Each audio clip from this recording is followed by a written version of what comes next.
ஆமையா, எனக்கு ஒரு பொண்டாட்டி இருந்தா. கல்யாணம் கட்டின நாள்ல இருந்து கடைசி வரைக்கும் அவளை எனக்கு சுத்தமா பிடிக்காது. நான் டெய்லி நல்ல சரக்கு. நான் தினம் போதை போட்டு போய் வீட்டு கதவு இருக்குல்ல எட்டி ஒரே மிதி.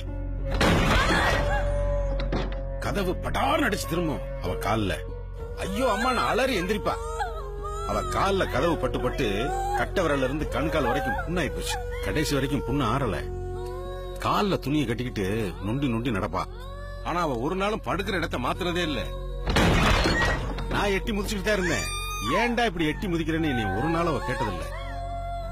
ஒரு நாள் திடீர்னு செத்து போயிட்டா. அவ செத்த எனக்கு என்ன, நான் தான் இருக்கனே.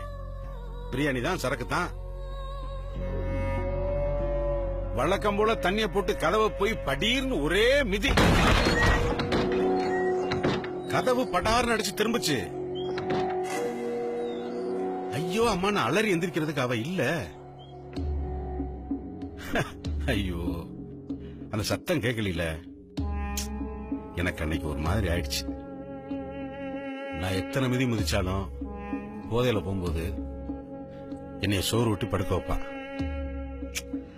அவ போனதுக்கு அப்புறம் வீடு இருந்துச்சு, பாத்திரம் இருந்துச்சு, கதவு இருந்துச்சு, எல்லாம் இருந்துச்சு. அவ ஒருத்தி இல்லாம வீடு திறந்த வழி சுடுகாடு மாதிரி ஆயிடுச்சு. என்ன சொல்ல?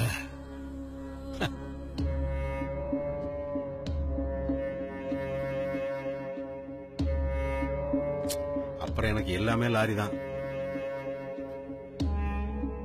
அப்ப அவளை ஏன் பிடிக்கலன்றதுக்கு எனக்கு காரணம் தெரியல.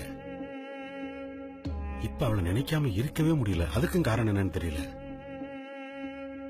இந்த ஆம்பளைக்கும் பொம்பளைக்கும் நடுவுல என்னமோ ஒண்ணு இருக்கு.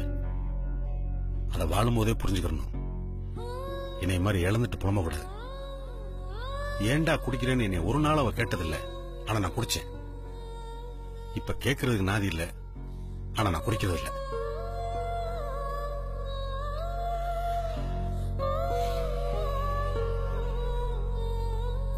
கிட்டத்தட்ட ஒரு குழந்தைய கொலை பண்ணோம்னா குற்ற உணர்ச்சி இருக்கும்ல, அது மாதிரி உள்ள இருந்து குத்துதியா.